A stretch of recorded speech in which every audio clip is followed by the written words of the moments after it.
पहले मोदी जी ने कहा था देश नहीं बिकने दूंगा, अभी मन ही मन लगता है कि सोच लिया बचने नहीं दूंगा। अरे तो भारत की टीवी है, भारत की टीवी है, भारत की खाती है तो पाकिस्तान का क्यों आती है? खाती भारत की है तो पाकिस्तान का क्यों आती है? मगर भारत की टीवी है, भारत के लोग देखते हैं, खबरें पाकिस्तान की गरीबी की दिखाती है। और टीवी वाले क्या दिखाए? बागेश्वर धाम का बाबा चमत्कार कर सकता है कि नहीं कर सकता? अब हम दिन रात देख रहे हैं बागेश्वर धाम का बाबा चमत्कार कर सकता है कि नहीं कर सकता है, कर सकता है कि नहीं कर सकता है। पढ़ नहीं रहे हम, अपने अधिकारों के बारे में जो लिखा गया उसको नहीं पढ़ा। हम पंडितों का टीवी देख, कोई पाकिस्तान से एक महिला आ गई, उसकी चर्चा दिन रात टीवी पर हो रही है। अरे तुम उसकी जांच करो, उसको फांसी देना है दो, उसको नागरिकता देना है दो, उसको जो करना है करो, मगर सबका दिमाग क्यों खराब कर रहे हो? टीवी का इतना कीमती समय है उस, और टीवी वाले क्या दिखाए? बागेश्वर धाम का बाबा चमत्कार कर सकता है कि नहीं कर सकता? अब हम दिन रात देख रहे हैं बागेश्वर धाम का बाबा चमत्कार कर सकता है कि नहीं कर सकता है, कर सकता है कि नहीं कर सकता है। जो मानता है चमत्कार होता वो भी देख रहा है, और जो नहीं मानता वो भी उतना ही इंटरेस्ट से देख रहा है। आपका इंटरेस्ट पैदा कर दिया तो आपकी गिनती के बारे में कौन चर्चा करेगा? आपकी हिस्सेदारी के बारे में कौन चर्चा करेगा? कौन चर्चा करेगा? आप तो बागेश्वर धाम की चर्चा में बिजी हो गए टीवी देखकर। अच्छा, चमत्कार कोई चर्चा का विषय है? मान लो किसी बाबा के पास चमत्कार करने की ताकत है, अरे बहुत सारे लोगों के पास घर नहीं देश, बस वो सुबह अपने घास फूस की झोपड़ी में सो गया शाम को, और सुबह उठा तो 3 मंजिला मकान पर वो टहल रहा है, तो वो खुद ही समझ जाएगा यार चमत्कार हो गया। रात को झोपड़ी में सोए और सुबह 3 मंजिले मकान पर टहल रहे तो चमत्कार हो गया। तो किसी को इस पर बहस करने की जरूरत थोड़ी, चर्चा करने की जरूरत नहीं। लेकिन चर्चा बहस इसलिए हो रही है कि आपके मुद्दे चर्चा में नहीं आने। कोई पत्नी अपने पति को छोड़ रही है तो उसकी चर्चा टीवी पर दिन रात हो रही है। कोई पाकिस्तान से एक महिला आ गई, उसकी चर्चा दिन रात टीवी पर हो रही है। अरे तुम उसकी जांच करो, उसको फांसी देना है दो, उसको नागरिकता देना है दो, उसको जो करना है करो, मगर सबका दिमाग क्यों खराब कर रहे हो? टीवी का इतना कीमती समय है उस पर क्यों बर्बाद कर रहे हो? उसकी चर्चा पर तो इसीलिए बर्बाद कर रहे हैं कि जो देश का मेन इशू है, किसान का इशू है, मजदूर का इशू है, नौजवान का इशू है, ओबीसी का इशू है, एससी का इशू है, एसटी का इशू। अभी मणिपुर में जो घटना हुई आप बताओ, ऐसी घटना आजादी के 75 साल में होनी चाहिए? कोई भी दंगा हो उसका सबसे बड़ा खामियाजा महिलाएं क्यों उठाती? क्योंकि ऐसी मानसिकता ब्राह्मणवादी व्यवस्था के लोगों ने ऐसी मानसिकता बना करके रखी है समाज में, इसलिए महिलाओं पर ही लोग ये सब हो रहा है। मगर ये सब मुद्दा नहीं है टीवी अखबार के लिए। पाकिस्तान से कोई आया, ये मुद्दा है टीवी अखबार के लिए। टीवी अखबार वाले पाकिस्तान की खबर दिखाते, बांग्लादेश की खबर दिखाते, श्रीलंका की खबर दिखाते हैं। क्या खबर दिखाते हैं? कि अब पाकिस्तान में खाने को नहीं है लोगों के पास, पाकिस्तान में लोग मर जाएंगे, बांग्लादेश में लोग मर रहे हैं, श्रीलंका में लोग मर रहे हैं, खाने को नहीं है, बहुत गरीबी हो गई। अरे तो भारत की टीवी है, भारत की टीवी है, भारत की खाती है तो पाकिस्तान का क्यों आती है? खाती भारत की है तो पाकिस्तान का क्यों आती है? मगर भारत की टीवी है, भारत के लोग देखते हैं, खबरें पाकिस्तान की गरीबी की दिखाती है। इसलिए दिखाती है कि आप खुश हो जाओ। अरे पाकिस्तान में लोग भूखे मर रहे हैं, यहाँ तो हम बचे हुए हैं ना 5 किलो राशन, तो आप खुश हो जाओ। तो आपको खुश करने के लिए दिखाया जाता है। लेकिन आप समझ लो कि भारत के सामने पाकिस्तान, बांग्लादेश, श्रीलंका की कोई औकात नहीं है, और जिनसे कोई औकात जिनकी नहीं है उनसे तुलना करने से नुकसान होता है। मान लो आपका लड़का आपका छोरा, छोरा बोलते हो ना, आपका छोरा इंटरमीडिएट पास कर गया और पड़ोस में किसी का छोरा हाई स्कूल फेल कर गया और दूसरे पड़ोस में किसी का छोरा एमबीबीएस डॉक्टर हो गया। अब आप किससे तुलना करोगे अपने छोरे को? अगर आप हाई स्कूल फेल वाले से तुलना करोगे, आप मन ही मन खुश रहोगे कि हमारा तो इंटरमीडिएट पास हो गया, वो तो हाई स्कूल फेल। लेकिन जो एमबीबीएस डॉक्टर से अगर आप तुलना करोगे, तब आप सोचोगे कि अपने बेटे को भी डॉक्टर बनाना चाहिए। कैसे बनेगा? जब आप ऐसा सोचोगे कैसे बनेगा, तो आपका विकास होगा। अगर भारत की मीडिया, अमेरिका में शिक्षा व्यवस्था क्या है, जापान में शिक्षा व्यवस्था क्या है, जर्मनी में शिक्षा व्यवस्था क्या है, किसानों की व्यवस्था क्या है, रोजगार की व्यवस्था क्या है, जो विकसित कंट्री है उनके सिस्टम को अगर भारत में दिखाए तो लोग सवाल करें कि मोदी जी, अमेरिका रोजगार देता है, आप क्यों नहीं दे सकते? आप ये सिस्टम क्यों नहीं लागू कर सकते? तो सवाल खड़ा नहीं होना चाहिए।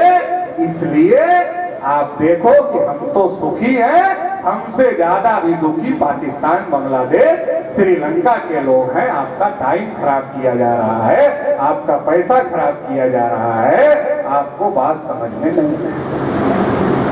देश में ओबीसी के बहुत सारे लोग किसान हैं और कम ज्यादा मिलाकर लगभग लोग किसान हैं, छोटे बड़े में।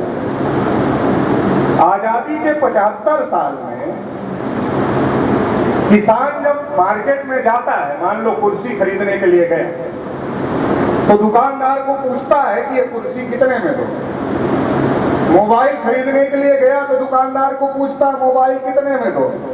साइकिल, मोटरसाइकिल, कार खरीदने के लिए गया, पूछता है कितने में दो। मतलब जो बेचता है वो बताता है कि ये सामान इतने में मिले। वही किसान जब अपनी फसल लेकर मार्केट में जाता है, तो लोग उसको नहीं पूछते कितने में दो, वो पूछता है कितने में खरीदोगे हमारा। 75 साल में किसानों को उनकी फसल की कीमत, सामान उनका पैदा उन्होंने किया, मगर कीमत खरीदने वाला निर्धारित कर रहा है। साबुन खरीदने जाओ, माचिस खरीदने जाओ, चप्पल खरीदने जाओ, जूता खरीदने जाओ, कपड़ा खरीदने जाओ, जिसने बनाया उसने कीमत निर्धारित किया। हम जो पैदा कर रहे हैं, जो खरीद रहा है, वो कीमत निर्धारित कर रहा है। उल्टी गंगा 75 साल से बह रही है। इसके लिए समय है हमारे पास चर्चा के लिए, टीवी वालों के पास चर्चा के लिए समय है। किसान कह रहे हैं एमएसपी दे दो। एमएसपी क्या है? Minimum support price. और माचिस खरीदने जाते हो तो उस पर क्या लिखा है? एमआरपी। एमआरपी क्या है? मैक्सिमम रिटेल प्राइस, मतलब ज्यादा से ज्यादा कितने में बेचा जा सकता है। और जितने में ज्यादा से ज्यादा माचिस को बेचा जा सकता है, उतने में माचिस आपको मिलती है। और किसान क्या कह रहा? मिनिमम तो दे दो, कम से कम वाला तो बता दो, इतने में खरीद लेंगे। सरकार वो भी खरीदने के लिए, गारंटी देने के लिए तैयार नहीं है। मगर ये मुद्दा टीवी के लिए मुद्दा नहीं है। देश में कई प्रकार की शिक्षा व्यवस्था है। एक सरकारी स्कूल है जिसमें खिचड़ी खिलाया जाए, हरियाणा में भी हो, वहां पढ़ाई कम और खिचड़ी का कार्यक्रम ज्यादा हो। क्लास 5 है और मास्टर 2। कितने रहते हैं आपके यहाँ? एक ही रहते हैं। अब क्लास 5 मास्टर 1।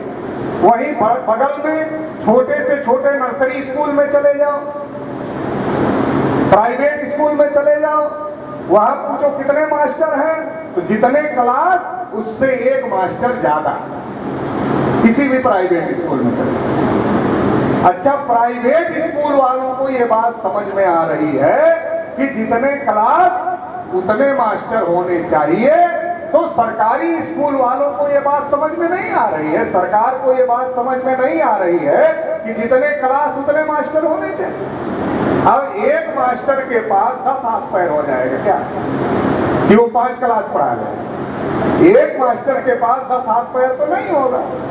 एक मास्टर एक समय में एक ही क्लास पढ़ा सकता है। जब 5 क्लास एक मास्टर को पढ़ाना होगा, तब वो पढ़ाएगा नहीं, बाउंड्री के अंदर रोक कर रखेगा। क्यों? जैसे जानवर को जब हम लोग छोटे छोटे थे तो लेकर जाते थे चराने के लिए, बाग में, तो बाबा जी लोग, पिताजी लोग क्या करें? अच्छा देखते रहना, किसी के खेत में जाने मत देना, रोक कर रखना, बाग में ही रोक कर रखना। जब क्लास 5 है और मास्टर 1 है तो बच्चों को बाउंड्री के अंदर रोक कर रखेगा कि पढ़ाएगा? क्या करेगा? इस पर चर्चा करने के लिए टीवी अखबार को फुर्सत नहीं, इस पर चर्चा होनी चाहिए ना। यूनिफॉर्म सिविल कोड का मुद्दा इसमें रखा है। बहुत खुजली है एक राष्ट्रीय कानून बनाने की, तो शिक्षा के लिए क्यों नहीं बनाते? इसके लिए खुजली क्यों नहीं है? इसके लिए तो खुजली पैदा करो।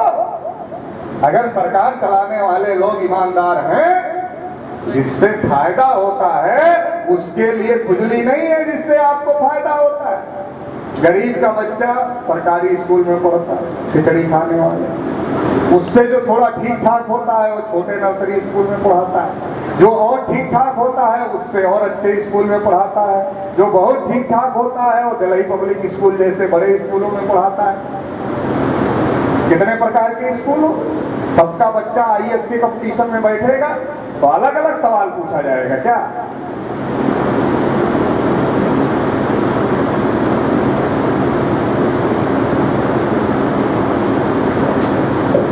हरियाणा में योजना है कि सरकारी स्कूल में बच्चे को पढ़ाए तो 550 रुपए देने होंगे और प्राइवेट में पढ़ाए तो 1100 रुपए सरकार देगी। इसका मतलब ये है, इसका मतलब क्या है? पहले मोदी जी ने कहा था देश नहीं बिकने दूंगा, अभी मन ही मन लगता है कि सोच लिया बचने नहीं दूंगा। तो इसका मतलब क्या है? प्राइवेट में पढ़ाओ तो 1100 देंगे, सरकारी में पढ़ाओ तो तुम्हें देने पड़ेंगे ताकि सरकारी बंद हो जाए। इसका मतलब क्या है? इसका मतलब यह है सरकारी बंद हो जाए। सरकारी बंद तो सरकारी नौकरियां बंद, सरकारी नौकरियां बंद तो आरक्षण बंद। ओबीसी के लोगों को समझने की जरूरत है, ये स्कूल बंद करने का मामला नहीं है, आपका नौकरी, आपका आरक्षण बंद करने का मामला है, स्कूल बंद करने का मामला नहीं है। अब आईएएस के कंपटीशन में अगर हर प्रकार के बच्चे बैठेंगे, प्राइमरी में पढ़ने वाला, नर्सरी में पढ़ने वाला, जिले के टॉप क्लास के स्कूल में पढ़ने वाला और दिल्ली के स्कूल में पढ़ने वाला, सब बैठे, सवाल अलग अलग पूछे जाए, एक ही पूछा जाए तो किसका बच्चा निकले? इसके लिए यूनिफॉर्म क्यों नहीं किया जा रहा?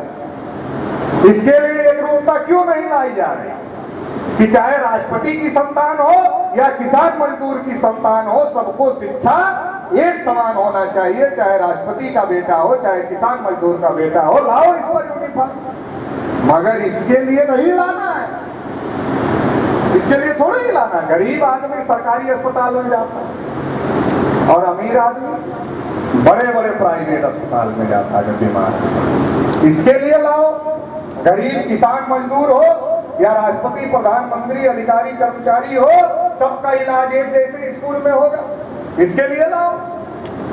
मगर इसके लिए सरकार एक राष्ट्र एक कानून लाने के लिए तैयार नहीं है, क्योंकि इससे तो आपके बच्चों को फायदा हो जाए, आपको फायदा हो जाए, इसके लिए लाने के तैयार नहीं है। सरकार चलाने वाले लोग चाहते हैं कि आप हिंदू मुसलमान के नाम पर लड़ते रहो, लड़ते रहो, लड़ते रहो, लड़ते रहो, अरे क्या फायदा हो जाएगा हिंदू मुसलमान के नाम पर लड़? 75 साल से तो लड़ ही रहे हैं, क्या फायदा ले लिया? अच्छा, जब देश में विविधताएं हैं, देश में अलग अलग भौगोलिक स्थिति है, अलग अलग सामाजिक स्थिति है, अब कोई समाज ऐसा है जिसको हजारों साल से अछूत घोषित करके है।